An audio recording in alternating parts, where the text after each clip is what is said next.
You may remember this event, right? The landmark I used to use before the pandemic happened was in Ireland, we became the first country in the world to bring in marriage equality by popular vote, right? Remember that?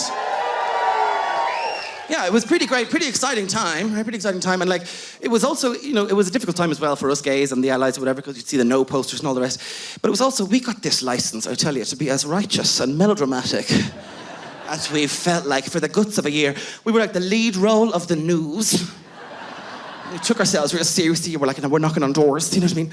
We're changing stereotypes. Yeah, we're not doing it for ourselves. Sure, we're not. It's not for us, it's for the younger ones. Yeah, the younger ones, yeah. We're doing it for those boys down the back of the class. We're doing it for them. The one writing in their journal about whatever, Mariah Carey, whatever. We're doing it for them. But you understand, because we used to be those boys. Welcome back. 100,000 welcomes back. Take a look right. Take a deep breath. Turn your head left. There are people there on both sides who are just like you.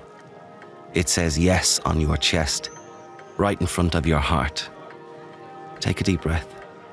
It's cold and you have your coat on. It's spring and there might be an awakening. It's freezing, but you're sweating. It's getting closer. The 22nd day in the month of May. Bealtaine, the Irish word for May. And then out of nowhere she rang me and she's like, so I sat all my sisters down. I told them all that you're gay and that they should all vote for the yes for the referendum. She's a very mild-mannered woman, so it was a very big deal for her to build up that confidence. Little moments like that, I suppose, I'd take as huge victories, because it changed my family dynamic. It changed my relationship with my mother, because she does not talk about that kind of stuff, and she did it for me. Feet on the footpath, flyer in hand, the ding of a doorbell, the clack of the knocker, knuckles on wood, a rap on the glass, one more deep breath. I'm voting yes in the upcoming referendum. Can I tell you why? Bealtaine is a festival of fire. The firesides in homes extinguished for one day in May, ready to be relit from the communal flames of the Bealtaine blaze. A reset, a coming together. Winter has ended. The spring buds are starting to bloom. Summer's in store. We're 10 years on. What memories come up in your head? Like, what did they feel like? What was going through your head at the time during that period? Oh, God. I don't have good memories of the marriage referendum. I hated it. I hated every second of it. Like the burning embers of Bealtaine bonfires on the sacred hills of ancient Ireland, we are coming in hot. This is Ireland Said Yes. You're listening to episode 3. Big change to the law in the Republic of Ireland. They will be the first country to legalise same-sex marriage in this way. It's never happened before. A controversial subject in the mainly Roman Catholic country. We were campaigning because Ireland was changing. Ireland is this beacon of incredible hope that you can actually change how you treat the people in your country in a lifetime. Yes to inclusion, yes to generosity, yes to love, yes to equal marriage. Ireland Said Yes is an Onic original podcast. In February of 2015, then Taoiseach Enda Kenny announced the date of the referendum as part of an interview on RTE's primetime programme. Are you worried that the same-sex marriage referendum may not go through, because the recent polls are showing a very soft yes vote? Well, I hope it will go through. This is about tolerance and respect and understanding and sensitivity. Most members in the Oireachtas are very much in favour of this. It's a question that will be put very clearly to the people. I support this very strongly. It sets out our image of a very tolerant and inclusive Ireland. And I do hope that the support holds up and that the referendum is passed and adopted by the people. Do you have a date for it yet? I expect it'll be on the 22nd of May. Now, this isn't important, but I thought you'd like to know that the interview was delayed by 30 minutes because of an extra-long episode of EastEnders for the 30th anniversary, when the killer in a murder mystery was finally revealed. Today we're talking about the home straight, the public campaign. It felt like a full year or more, but the Yes campaign only launched on 9th of March. Everything in this episode took place over a couple of months. It was an intense quarter and they had a big job to do. Only a few months out from the polling day, most people seem to be less concerned with the upcoming referendum and more focused on finding out who killed Lucy Beale on EastEnders. By the way, it was Bobby. Bobby killed Lucy Beale.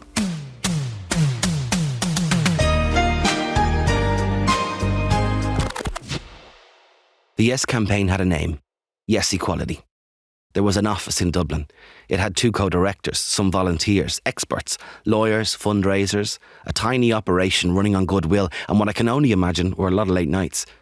Before the launch, it was all about research. So the final speaker, and then there will be questions from the media, is Gráinne Healy.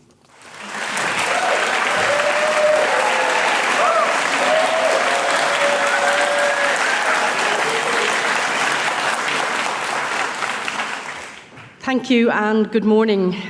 Looking across the room this morning, I'm delighted to see so many different organisations and individuals coming together to support a yes vote on an issue which there is hardly a family in Ireland that is unaffected, the issue of civil marriage equality. We as a country have been through very tough times in the recent past. But we are moving out of the shadows, and the marriage equality movement is asking all of you to come with us as we move forward. Let us share the freedom to marry. This is what a yes vote will mean. So from our polling, we could see clearly that almost to a man and a woman, anyone under 30 was an absolute yes voter. So for them, our plan was to mobilise them, get them involved, canvassing, knocking on doors, giving out leaflets, give them something to do, that they felt part of the campaign, give them messages. And who are those people you're trying to convince? That thing, there seems like lots will say, yes, I'm going to vote yes to that. I have a gay cousin, this, exactly. That and the other. Who are the people that you're trying to convince? And are there some that you felt like a lost cause from the beginning? Yeah, great question. Noel Whelan used to call them the million in the middle. These are people who, gay marriage, what are you talking about? They weren't against us, but they weren't for us. So they were the people that we needed to find out who would they listen to. 1 million. The job was to convince 1 million people. I fancied a barman once. He was one of those cool dude gays who were active in the community and knew everything about our rights. Back at the time when the idea of a referendum was becoming a possibility, I leaned across his bar all doe-eyed and I asked him what he thought it would be like. And he told me quite plainly that he would expect his family, his friends, his colleagues to be beating the street and going door to door to support us. And my mind was blown. I had no idea that would be in store for us. Canvassing, doorstepping. It had never occurred to me that if we wanted some kind of change, that we would have to do it ourselves. I was under the impression that our betters would take care of all of that. And I wasn't the only one hesitant about the whole process at first. Here's Pamela Connolly from rock trio Pillow Queens. There was never something beforehand that I'd experienced where it could have been a thing where, the idea of going to someone's door as a gay person and being like, please vote on my rights. It's really, really hard to live a life where you have to feel like you have to convince people that you matter enough to be seen equally by the state as they are. It's a very vulnerable thing to stand in front of someone that knows you for life or maybe saw you grow up on the side of the GAA pitch and ask them to allow you to get married. That was Sheena Cahill, who was welfare officer in Maynooth University at the time. We'll hear more from her soon. I asked Lisa Connell from LGBT Noise about her own tactics on the doors. As a queer person, you're knocking on a door, you're given a spiel, you've done your media training, whatever. What was your approach? Do you remember what was your... I think I went in with, I can't remember the elevator pitch, but it was something like, oh, have you decided what you're doing with, the upcoming referendum, I think I was pretty soft touch. I'm from Donegal, I'm pretty polite. I also have an accent that a lot of people enjoy. So I was able, I kind of felt like, okay, that's my little shield. The accent is helpful. Each to their own, but I kind of cringe when the man does that thing where he goes and asks his girlfriend's father for permission to marry his daughter. Imagine doing that, but you're asking the entire electorate. Yes Equality ran training for the canvassers to bring them up to speed. These were on the front line, and for a lot of voters at home, this was the first person they would speak to about their decision. The foot soldiers needed to be ready. Our training was about training people to come up to somebody and say, hello, my name is Gráinne, I'm voting yes in the forthcoming referendum. Can I tell you why? Groups started to form. Email threads, Google Forms, WhatsApp groups, Yes Equality Mullingar, Yes Equality Dublin Central, Yes Equality Cork North East. Facebook groups and pages were invaluable. This is before Facebook came a place for your uncle to fall down a rabbit hole of conspiracy theories or your auntie to share some bizarre AI-generated images of children who built a functional Lamborghini from mud and twigs. Believe it or not, there was a time before minion memes. But Facebook was free and it was accessible. People joined groups along with their mates and with perfect strangers, and there was a camaraderie in the air. Ruan O'Creadon is executive director of LGBT charity Shoutout and was a student in Trinity College at the time. He remembers a sense of community on the canvas.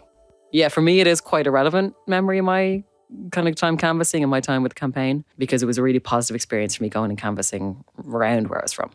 And was there crack to be had? There was a lot of crack to be had, yeah. Do you go with your pals, like?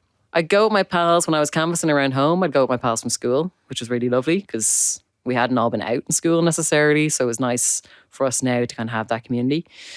And we'd like go back to our mum's houses for pizza afterwards and kind of debrief and calm down. And I think that crack was really important to getting us through the campaign. Back to Finglas's number one celeb married gay, David Carroll. Well, the very first time I did it, it was bloody terrifying, I have to say. Really terrifying. Because again, it was a completely unknown quantity. Like, again, marriage is the issue, but you're knocking on somebody's door to talk about sexual orientation. It hadn't been done before. I was really lucky enough as well that my niece, not the one who works and belonged to, another lesbian niece, was local, living in Finglas. And so we canvassed together. But yeah, so canvassing was nerve-wracking, but hugely rewarding. There was a couple of negative experiences. One in particular, I remember just a nasty person we had a little flyer and took the flyer and took it off my niece and ripped it up. But the vast majority of people were so supportive, and that was a little bit of a surprise, I have to say. Having had this conversation so many times, it struck me as completely mad when I spoke to theatre maker Philip McMahon again. Am I the only person who has this? I have this feeling of like, it seems we got so comfortable following marriage equality that it seems like a nightmare scenario to have to knock on the doors and ask. Doesn't it seem unreal? That's the trauma that's unprocessed. That's that is the thing that we all go, oh, was that 10 years ago? Oh, and did I knock on every door in my childhood estate and come out to every last, person to answer the door and slam doors in my faces and, but yeah, we did do that. And it felt, and imagine putting people through that. Conor Bean is an RTÉ broadcaster and a DJ. But people put a lot of work in. People were, it radicalizes the wrong word, but I think it made people leave their house and knock on doors in a way they may not have or hadn't felt they could have before that point. The amount of people that I just knew personally who just went out and canvassed either in their locality or traveled. They'd be like, well, there's a group in Wicklow that needs a few bodies. So we're going to get in the car and go down. People just really put the time in, and they really, at every step, and I know there's layers to these campaigns and there's a grassroots element that often kicks things off. And then there's people in kind of positions of power that come in as well. So but everybody kind of rode in and just got it done, Felt so quick. People suddenly, it was like a normal month in our lives, and the next month it was like, oh, you're in a WhatsApp group and it's about going to Tala and someone was renting a car, so meet you here at 6 and we're all going to knock on doors. Or even, even things like, oh, who has the t-shirt, or I'm getting a couple of t-shirts sent to my gaff, or who needs a sticker for their car. Buzz O'Neill is a legend of queer nightlife going back decades, and even those like him used to late nights were starting to feel the strain. I was living in East Wall at the time, so Dublin North Central, one of the highest returns, by the way, for the referendum. I went out every day myself with a big bag of flyers, and I just knocked on doors and just had those conversations. So when I say it was exhausting physically as well, but it was mentally exhausting. It really was. Every day you were having that conversation. I think I might still be a little bit exhausted from that campaign 10 years ago. I read a book recently by a lady called Catherine O'Donnell. She's a UCD professor.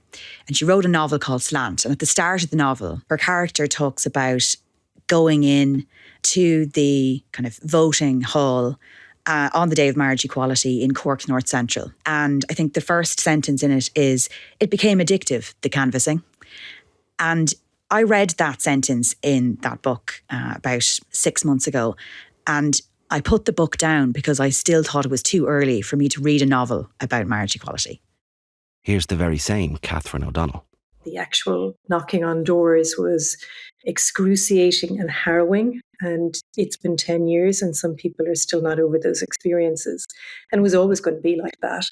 And it was pretty awful to see homophobia unleashed. And I felt particularly bad for the younger people in our community and the younger allies who I felt we'd kind of protected them. I thought we had protected them. And that's probably me being just, bigging myself up. But one of the ways in which I had moved as an older queer in the world was not to tell them the bad stories, just to emphasize kind of all the fun we'd had in the 80s and 90s. And it seemed now that at a time when I was hoping they would be able just to have fun, that they had to spearhead, and it was very much spearhead by young people, spearhead a door-to-door campaign where they were facing the most awful prejudice and bigotry. And I hated that. Young People of Ireland. Belong To is the national LGBTQ+ youth organisation. David Carroll was CEO in 2015, and I asked him about the approach Belong To took at the time when working with their young people. While we had young people attending our service who literally just weren't safe in their communities or in schools, or, that was a kind of, in terms of the hierarchy of needs, like safety was up there. So, and to be honest, at the start, when the discourse started to build around the marriage referendum, I don't think it was necessarily on, if you're 16, marriage isn't on the top of your list, or probably shouldn't be. We realised that a lot of young people were being exposed to kind of anti-gay, anti-equality sentiments, and they'd never heard them before because they'd come out in an Ireland where it was getting safer to come out. So it was very different to my experience when in the 80s, when institutions didn't want to know gay people or LGBT people. So it was because the debates were framed in a way that they had to have a pro and an anti. It was young people getting very agitated and annoyed with what they saw as actually homophobic attitudes. So they wanted to get more involved. That was a really, really difficult period of time for so many young people and also lots of other people. But the ones I was talking to were young people. This is Sheena again, who was in Maynooth University at the time. In 2014, I'd just been elected the Vice President for Welfare and Equality with Maynooth Students' Union. The Marriage Equality Referendum really coincides or clashes with really the journey for me personally at coming out. I suppose when I became a student leader pre-marriage equality, and when I was in that position, I wasn't actually out for half the campaign in terms of 2014, 2015. It was really only after Christmas, which you're talking about the last few months leading up to the voting day itself, that I started to kind of come out to friends and family as being gay, being lesbian. And that was, I often think about marriage equality as such a strangely, for so many of us who were involved, such a strangely both personal and political time, because so many of us were going through, different moments in our personal lives that we were then having to share or feeling like we should share publicly, for the benefit of the campaign, for the benefit of getting this over the line. So I didn't really know who I was. Neither did I. I am one of the queer people that Sheena was speaking about just now. For me, the road to the referendum ran parallel to my own path of coming out, and I still hadn't reached the finish line. And it made this whole thing harder. The canvas knocked on every door in Ireland, and they may as well have been rapping at the door of the closet. It's not to say I didn't do anything else. That reality was true for a lot of queer people. Some of it was too hard. The canvas felt like the centrepiece, growing larger and stronger as the weeks went on. It was effective in reaching people face to face. But there was plenty more. A month before polling, Yes Equality launched their bus tour. The Yes bus would stop 66 times in all 26 counties of the Republic. Town squares across the country would become a place to have conversations with the voters, emphasise the importance of a yes, answer questions, and offer a smiling face to the undecided. Owen Murphy was a regular passenger. course I can't drive, I'm gay. I was merely a passenger on that bus. Passenger princess is how I identify. There was just like about 20 of us on this bus, 30 of us on this bus. You go in and off a shift, so I did half of it, I think. But some people were on for the whole thing. And we literally just would like drive, and it was like a guerrilla show up campaign, get out kind of thing. So we did Galway, Kilkenny, Endokenny and Mayo. He had some very stifled conversations with us because obviously he's stuck between supporting the referendum, of course, but it obviously being a Labour push, and then him trying to balance that between his own party and especially in Mayo, where it would have been, maybe less understood. Word of the Yes Bus reached veteran activist Nuala Ward in Galway. The bus was going to come to Galway and it was going to be in the Spanish Arch. And then I heard that there was going to be a huge gathering in their square and everyone would march down to meet the bus. David Carroll was there too. There was maybe about 150 people there, and we all made our speeches. And as it was kind of people were walking away, this older gentleman came up to me, and he said to me, "I kind of feel I've missed the boat." And I was asking him to explain, and he was just kind of saying how, as an older gay man, he was kind of like, why couldn't this have happened 30 years ago? Like, why has this been so slow? And I suppose a little bit as well of when you saw people like that who had lived lives maybe in the closet or not being able to be out at work and stuff like that, it kind of reinforced that, yes, marriage is a very important issue, but there are other issues. But I think what happened in the end was, as I say, marriage kind of became a symbol for more than that, really. It was about that acceptance. You could feel this shift. I think everyone felt it at different times. It was more than marriage. It was bigger than that. It was about me and you and them and our very lives, our place, our hearts, our country and our history. People weren't knocking on doors to ask permission to get married. They were on doorsteps to say, I'm here and I'm human and I want you to see me and agree with me and help me.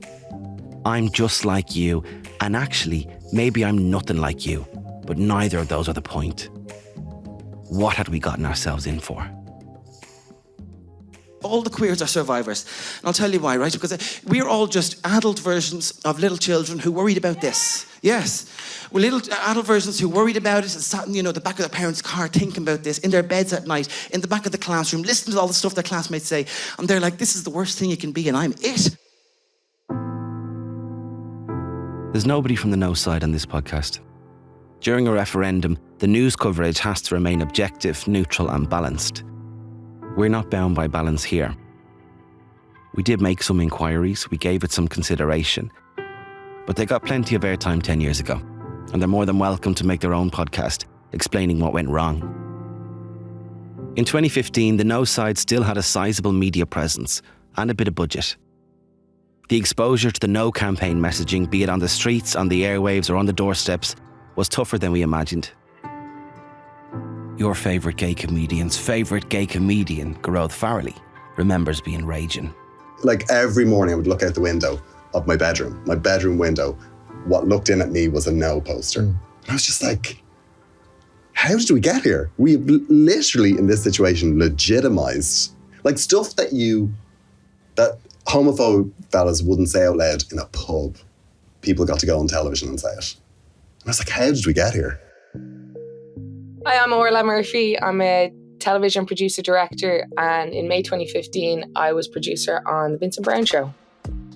Working behind the scenes on The Vincent Browne Show was Orla's first big gig in TV. We were going around the country, we were doing these things called the People's Debates. So every Monday night we'd be in a different constituency around the country, and we were getting like a really good vibe on like the public's vote and the public's like feeling on what the count is going to be. I want to ask the audience, how many intend voting yes in the same-sex referendum in the next while? Okay, and how many intend voting no? And again, like that, it was like quite tense because it was like just a build up to May. And I guess some people hadn't made up their mind, and we listened to lots of kind of stories, for and against, which is obviously hard to hear sometimes when people are kind of saying some pretty awful things. If the people in the country believe that I I'm equal to you. If the people in this audience believe that the young people, the young LGBT people that I work with every day are equal to their children, if the people of this audience and this country believe that my love and commitment to my partner is equal to theirs, well, they have to vote yes in May for this referendum. Thank you. Okay. As the campaign progressed, it became the all-encompassing story of the time, and it was impossible to avoid hearing awful things. Under broadcasting rules, the broadcasters are obliged to provide a sense of balance in the contributions, even for audience participation. And I quote, "Programmes which have an element of audience participation, including contributions by phone or text and live debates, broadcasters should also ensure that an appropriate range of views are adequately represented in the questions, comments and issues raised during such programmes." Appropriate. That's a bit hard to stomach. The balance in the media was at odds with the polling, and it drove people mad. What does marriage represent in the Bible? It represents a picture of Christ and the church.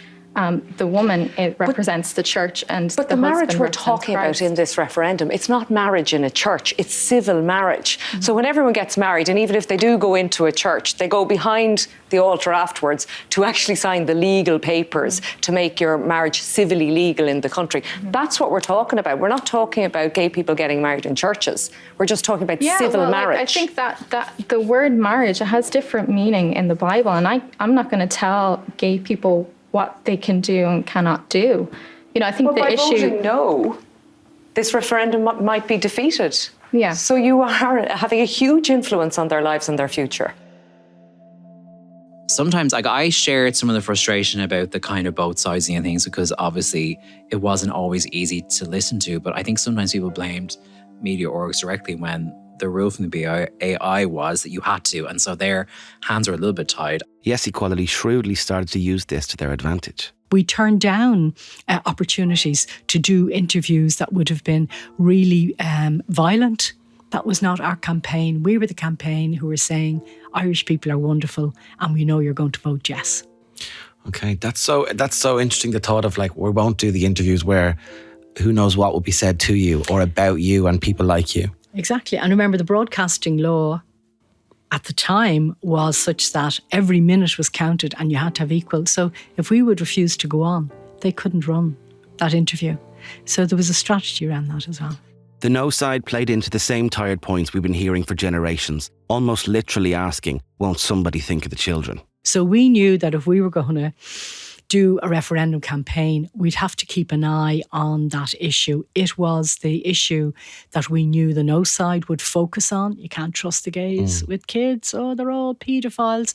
And I know, looking back, that seems, oh my God, imagine if anyone thought that. All you need to do from the no side is to plant the seed of doubt, and people will think, I'm not sure about this, especially if they think they don't know gay people. My fellow stand-up comedian Sinead Walsh remembers the drudgery of your commute when faced with all the no. The referendum made me mad. Like, I was angry on levels, and I was getting the train in every day. So I'd get off at Pearse Street Station and walk up Westland Row, and then up past like the government buildings, and then on towards Leeson Street and whatever, like up Pembroke Road and stuff.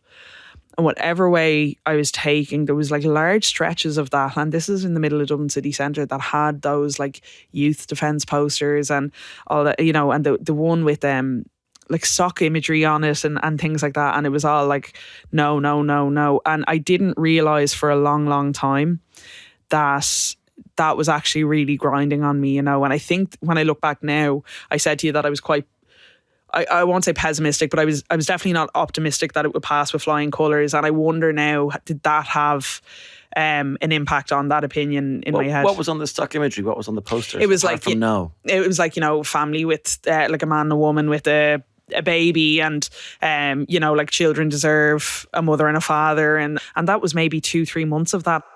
It feels like the referendum is being played out on every lamppost in the country. The no campaigners were on the streets too, using language far stronger than we heard during the debate in the UK. I've nothing against gay people. I feel so sad because they are deceived.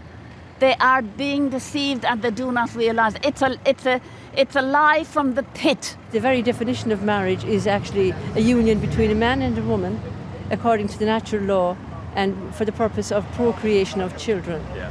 I mean, if it goes through, what will you do? We just pray that the Lord will intervene, whatever, we But believe how in could God. the Lord intervene after the referendum? Well, I don't know. God can do everything, Oh, no. Okay. Just one little thing. What happened in Sodom and Gomorrah? What did he do then? There were plenty of difficult moments, as Una Mullally recalls. They found people to alienate, like straight lone parents, like children of single parent families, people who were divorced it was just like, oh my God, what are you doing? The real people who are pictured on those posters are a UK family, and they weren't happy to be included in the No campaign and actually spoke to Amnesty Ireland at the time and said, "No one can convince us that lifelong unions of so many loving same-sex couples here in the UK and Ireland are inferior to heterosexual unions. Discrimination on the grounds of sexuality has no place in the 21st century. If we were residents of Ireland and not the UK, we would vote yes for marriage equality."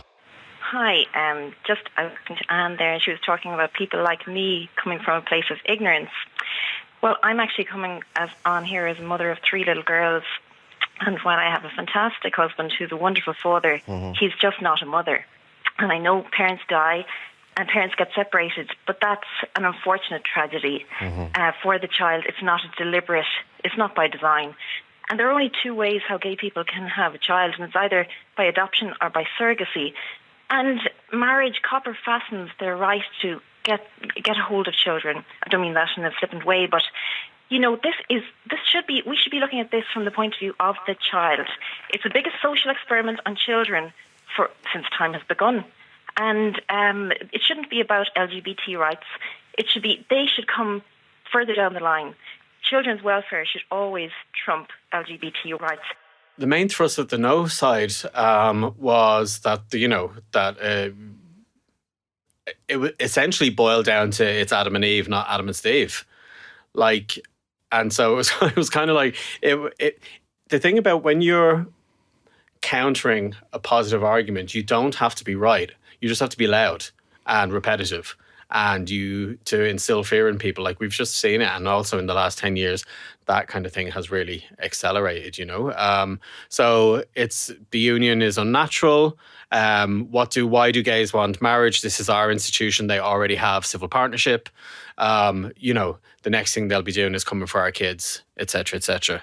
Yes Equality polled 1,000 people, asking who would influence them most if they came out for a yes vote. It gave insight into who they would try to recruit for the cause, but it also gave them an idea of the electorate's view on prominent no campaigners. So in a campaign, you can sometimes exaggerate the importance of some players because you're thinking in your head, they're huge. Most people didn't know who they were. But does the RTE and the balance contribute to that then of creating profiles for people they don't really have? Absolutely. And again, once our polling was showing us that we were 40, heading to 50%, of course we were saying, they shouldn't be letting them speak. But if it was the other way around, you have to accept that in a democracy, the opposition have a right to speak. The same poll told Yes Equality who would be the most influential. Who would people listen to? And a president topped the poll. We've been hearing lots about you though, as over the course of this podcast and chatting to various people. And before we talk about all the big and your impact on the campaign, you have been described in this podcast as a camp icon. Oh, I love it. Yes. Yeah. How do you think you're an icon for the gays? I'd love to be. You don't think you have it yet? I don't know, but I mean, icon is in the eye of the beholder, is it not? I certainly never set out to be an icon for anybody. But if I'm going to be an icon, that would be the one I'd want to be. One for the gays. Yeah, okay. Yeah, absolutely. Mary McAleese spoke to the million in the middle. Mary McAleese was more popular than God. She was number 1 across all age groups, across all demographics, across the whole country. That people felt Mary McAleese was saying, I think you should vote yes. So she cut across the card-carrying Catholics who thought, well, if Mary McAleese is voting yes. Good morning, everyone. Good to be here, and well done to you. What a campaign you are running, and what a campaign you will win, please God. Dismantling the architecture of homophobia has been a very long journey. And I'm very grateful that my own gay son, my only son, grew up in a gay-friendly household. But we were not able to protect him like so many parents of gay children. We were not able to protect him from the hostility of the outside world. And like every other parent of a gay child, we were worried sick about the man-made barriers that we knew he would encounter, including the constitutional barrier that would never let him marry the person he loved. And there's a particular irony in his case, since he is a twin, and his heterosexual twin faces no such barrier. No parent brings a child into the world to consign them to second-class citizenship. And that is the one single question that remains to be answered at the end of this referendum debate. Why are gay citizens still denied full citizenship under the Irish Constitution? My task was to tell the truth about the rights of gay men and women and children, which we really had been ignoring. We're a country of big families, right? And every family has somebody belonging to them for whom this bill fits, you know. And we realised we could do something about this. We could vindicate those lives into the future by not replicating them. And this seemed to me to be a culmination of what we had started back in the 1970s, been started by very courageous gay men and women, started by David Norris and the Campaign for Homosexual Law Reform. It seemed to me that if I had run away from that or sought refuge in some fake rule that didn't exist in any book, that I was, not free to speak, then I would have been a coward. What did you think of the arguments from the no side? A lot of their poster work was about families and about children and the poor children. We have to think of them and all this. Classic think of the children. Yeah, I honestly, no, I was never persuaded by it. I find their arguments unpersuasive. I find them retroactive. They are people who wanted to pull us back to a time when others were consigned to a wasteland, a grim, dark wasteland where they had to pretend to be what they were not, rather than the world I wanted to live in where the doors were open and we could accept everybody as to who they are. I think those people wanted to live in a world of hypocrisy. Wasn't it Mary McLeese's speech where she was like, this is a country that I'm happy to live in, or there was something like that I'm proud to live in. And I remember watching that and immediately bawling my eyes out because I was like, yeah, and I hadn't really felt that way before. I didn't really understand being proud of being Irish. I'd forgotten that this is what it started to feel like. We wanted Ireland as our home and we wanted to be proud to call it home. She spoke with such authority and kindness, and this is also somebody who's a theologian. I mean, this is somebody who's expert in canon law, who understands the context of the Catholic Church in Ireland, and really was demonstrating, actually you can have this legacy of faith. So that was extraordinarily powerful. The community responded in myriad ways. Creativity was abundant. One artist, Joe Caslin from Roscommon, created a piece that became an abiding image of that time. So it's a black and white image of two young men in an embrace, just holding on to each other, one looking away and one looking to the other. And then there is a claddagh ring that's on it. The claddagh ring design dates back to 17th century Galway. It symbolises love, loyalty and friendship. So I worked with Sean Jackson, a great photographer on the project, and two young men, Barry and James, and they were the people that were in the drawing. And Barry turned up on the day wearing this claddagh ring. And I didn't really give it much thought at the time, but as I sat and made the drawing, it just became a bit more important. And I realised that the heart was turned in. And then I spoke to him about, kind of the significance of it. And Barry had lost his dad previous to that. And his dad the ring had been bought by his mum and given to his dad, and then his dad passed it on to him. So when he found love, he could, kind of turn it in, and kind of that his dad saw his love of, kind of a same-sex person as equal to his love for his partner or his wife. So that was lovely. It doesn't seem like a massive thing. It feels like that's just a throwaway comment now. But 10 years ago, that was big. I knew I could potentially have a power that could reframe the narrative and reframe the story that was being told and just talk about love. So I didn't know it was going to be as big, but I knew it was going to be, kind of significant. Joe's mural, eventually named The Claddagh Embrace, went everywhere. All across social media, the papers and news sites jumped at it with an image of the piece making front page of the International New York Times. There was a simplicity to it that caught people's attention and tugged at their heartstrings. A normal embrace, a hug, gentle and tender, and it spoke to the messaging of the campaign. It was 3 stories high on the gable end of a hotel in one of Dublin's busiest areas, right opposite the George, our longest standing gay bar. Conor Bean is a resident DJ there. Like it was so attention grabbing. That was a very cool visual marker, and that was a weird thing for me because I was like, I'm in the thick of it whether I wanted to be or not, because I was like, I have to go to work like a few times a week and see this. I do remember looking out the office window and being like, oh my God, like this thing is huge. Yeah. And it was a nice antidote because some of those posters being near, the anti-marriage equality posters being near work was like horrible. I was like, you couldn't give us Georgia Street. Like who's going to vote for you on Georgia Street? Like, do you know what I mean? Read the room. The mural was hung overnight, guerrilla style, on the 10th of April. I saw it on my phone on the way home from a funeral, and I walked straight into the city to go see it, and it took my breath away. It was a salve to the static and the noise of the months before. It was joyous and loving, and it felt like hope.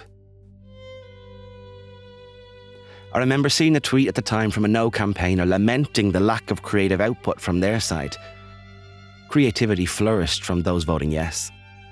It was the state asking its people a very big question, and it was a question that was going to impact, kind of how people view each other and how people sit beside one another.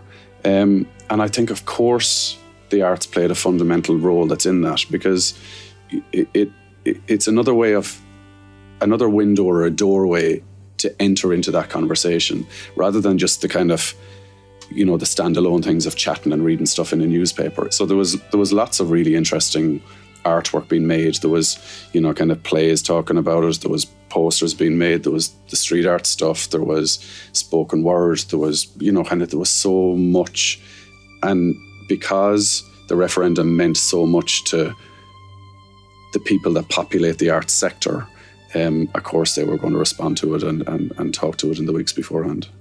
I asked theatre maker Philip McMahon about why the No side's creativity was missing. Probably the artist is tapped into a sense of humanity that leans you towards justice, and so it's not everybody. I have seen, good. We know there are problematic artists out there, right? But I guess you have to tap into something that's bigger than yourself to make very good art, and that probably leans you towards kind of having a bit more humanity. A masterclass in well-worded shade there. A queer staple. Spring of 2015 brought blossoms of generosity. There was a spirit of metal, everyone doing their part, doing whatever they could think of. When the Yes Equality bus reached Galway, Nuala Ward organised a silent march to walk from Eyre Square. A few moments quiet walking down a packed shop street. It was a last-minute idea, and they wanted a banner. So I suggested that we do, the quote from the Constitution, cherishing all of the children of the nation equally. They were like, how are we going to get a banner made at this hour of the night? So I said, give me a minute. So I went out and I phoned my friend. I said, can we make a banner? She said, no problem. Just bring the canvas. I have everything else here. It was wonderful. We stayed up all night. We made this banner and came back into Galway, jumped in the shower, headed up to Eyre Square, and they were like, we thought you weren't coming. And everyone was really quiet. It was like a little hum. And we rolled out the banner and we headed off down Shop Street. And now Shop Street is busy that time of year, and lots of buskers and stuff going on. And everybody just stopped.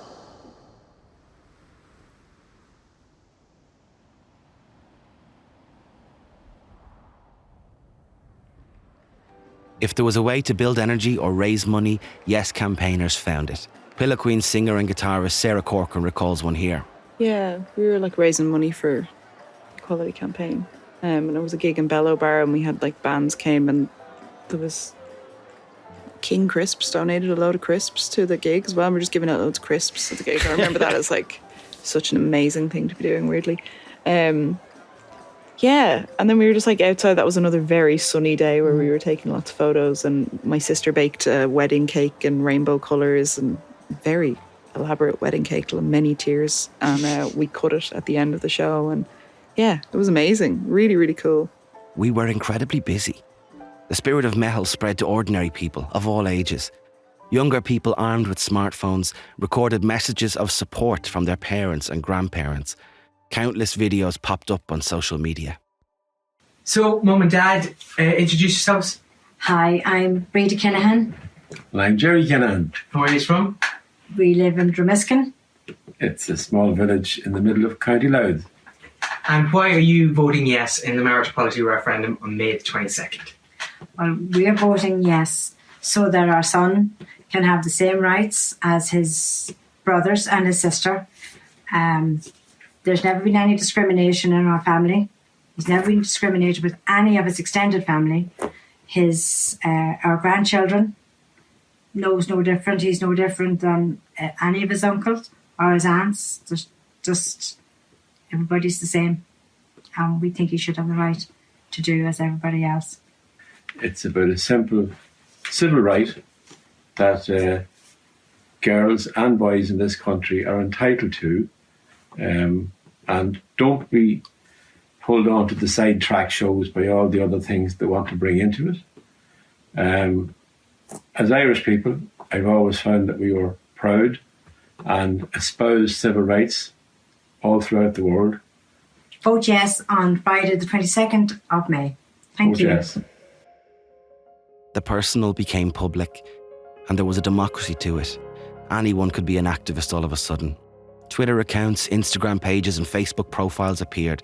Barristers for marriage equality, teachers for marriage equality, mammies for marriage equality, football teams, granddads for yes, the list goes on. People were hearing each other and they wanted to join in. Following the financial crash of 2008, 17,500 Irish people in their 20s had emigrated. A familiar chapter in the story of Ireland, but these young people were unlike their emigrant predecessors. They were online, they were staying connected, and they were watching what had been happening. It was strange for me because I was kind of a little bit on the outside of it because I had moved to London the year before. So I moved in sort of June 2014 to London, and then I remember in like February, I think of that year, I got like the push notification on the phone to say that the Taoiseach had called this referendum.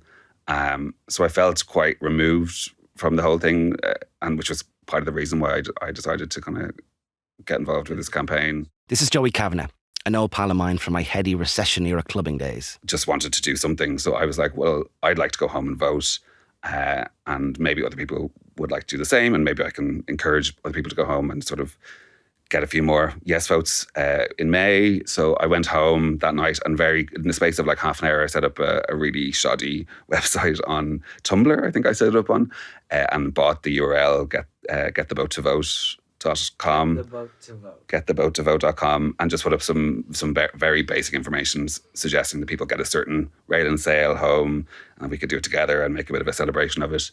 This was the start of one of these movements within a movement, and it became known as Home to Vote. For those customers who are heading home to Ireland today, today's your opportunity to make a difference. And young people returning home to vote, literally by the boatload. Our online team followed this social media campaign designed to get expat Irish home from London via Holyhead, just to say yes. I don't think there are figures that tell us exactly how many returned to cast a yes vote. The 1992 Electoral Act only provides for voting rights for those who've been gone less than 18 months. But these young people weren't bothered. They were coming home to vote. From everywhere. Airport selfies popped up from the UK, Australia, America, Mexico, the world. The numbers at the ballot were boosted by the Home to Vote movement, which, with no postal vote, encouraged thousands of expats to return. Yeah, so my original flight was actually booked for tomorrow, but I purposely changed the time of the flight so I could come home to vote. So we've just arrived in from Geneva. We're emigrating to the US in a few weeks, and we came today so that we could vote before we go. Could you imagine that 72,000 tweets would be listed up based on, would appear based on you setting up that? No, but also I don't pretend to take credit for it. I think people would have come home either way. I think it was a unique sort of set of circumstances at the time, and a lot of people had emigrated. We were what 6 or 7 years after the crash. There had been years and years of like net migration out of the country, particularly people in their 20s and 30s. So I think this was there was a sense that this was a once in a sort of lifetime opportunity to vote on this. Like the people had been campaigning for decades to get to this point. So I think people would have come home either way, and I just happened to be the person that set up the website first and put the name on it. It's polling day, 2 referendums, and all we can talk about today is the mechanics of voting. So let's do that now with Micheál Lahan of RT's political staff. Micheál, the polls are open. In the final day of the campaign, #HomeToVote was tweeted 40,000 times. For those on the ground, it was an injection of energy, or maybe just relief. So it all comes down to today.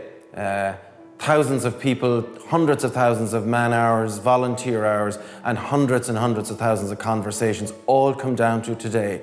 People have been persuaded to vote yes, to vote for marriage. However, they have to turn out to vote. If we don't get the turnout, we are not going to win it. And between now and 10 o'clock, if we can pick up the pace of the numbers of people going out voting, it will make all the difference to what the result is tomorrow. So it's up to you. We're now going to do it. We have already phoned most of our friends today. We're going to phone the rest of them now, and we're going to get them to go out and vote, and you will do it. Please actually pick up the phone and make that call and send that text and ensure that people you know go out and vote. Thank you. Thank you.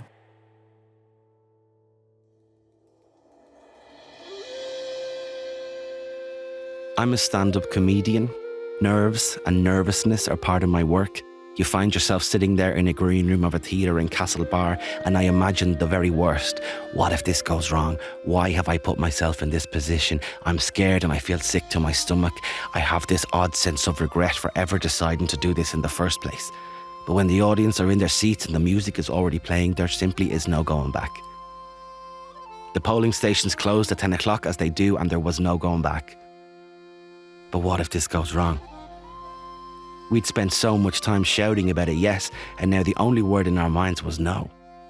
What if they voted no? We sat down together over drinks of a warm Friday night. Tomorrow's a big day either way. Pace yourselves. But really, we were bracing ourselves. Like those 11 lads of Italia 90, we had left it all on the pitch. There wasn't a sinner in the land who hadn't spent some time considering this. Truly a national conversation was had, and everyone seemed to have something to say. My main memory of those few months is joyful. I remember that it was difficult. I know it wasn't easy, but I can still feel that sense of support. Irish people sticking their neck on the line, and others sticking up for them. The Yes Equality volunteers handed out 500,000 badges in those few months, each with the little logo, Yes Equality or Talk Jovernus. I smiled to myself every time I saw one on a stranger. 500,000 Molly Blooms. Yes, I said. Yes, I will, yes. The million in the middle had made their minds up, and something had been sparked. We sat in the glow of the million little fires that had been lit across the country. Bealtaine sits at the end of spring, and when we wake up tomorrow, we might just get our summer.